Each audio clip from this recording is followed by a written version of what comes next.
ఇక ఏపీ వైపు మోంతా తుఫాన్ దూసుకొస్తుంది. తుఫాను రాజోలు వైపు దిశ మార్చుకున్నట్లు తెలుస్తోంది. తుఫాను ప్రభావంతో ఇప్పటికే ఏపీలో భారీ వర్షాలు కురుస్తున్నాయి.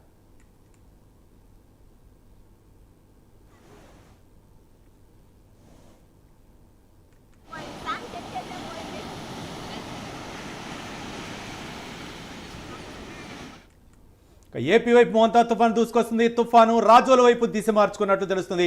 తుఫాను ప్రభావంతో ఇప్పటికే ఏపీలో భారీ వర్షాలు కురుస్తున్నాయి. దీనిపై మరింత సమాచారం మా ప్రతినిధి శ్రీరామూర్తి అందిస్తారు. శ్రీరామూర్తి.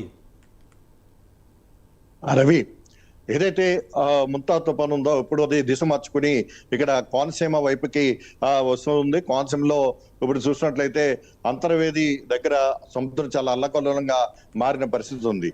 ఇక్కడ రాజోలకి సమీపంలో కేశవదాసవనం అంటే కేసినపల్లి ప్రాంతంలో ఇది తీరం దాడుతుంది అనేది ఇప్పుడు ప్రాథమికంగా భావిస్తున్న పరిస్థితి ఉంది.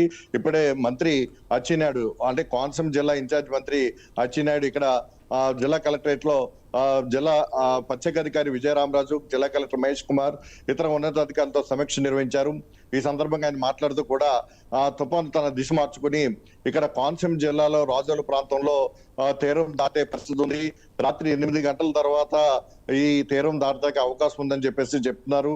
అయితే రాత్రి అర్ధరాత్రి తర్వాత కూడా ఇది తీరం దాటే పరిస్థితులు కూడా కనిపిస్తాయని చెప్తున్నారు. అయితే కాకినాడ మచిలీపట్నం మధ్య మొదటి నుంచి ఇది తీరం దాటుతుందని వాతావరణ శాఖ హెచ్చరించిన పరిస్థితి.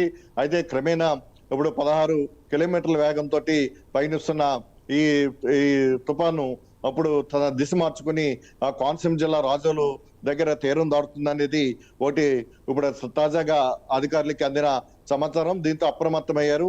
ఇప్పటికే భారీ వర్షం కోనసీమలో కురుస్తుంది. అనేక చెట్లు కూలిపోయాయి, అనేక చోట్ల విద్యుత్ స్తంభాలు పడిపోయిన పరిస్థితి ఉంది.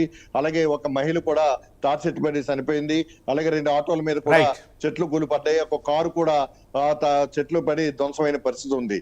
అంటే కోనసీమ అంతా కూడా ప్రస్తుతం అల్లకొల్లల పరిస్థితి నెలకొని ఉందని చెప్పొచ్చు. Ravi, right, thank you Sriramurthy.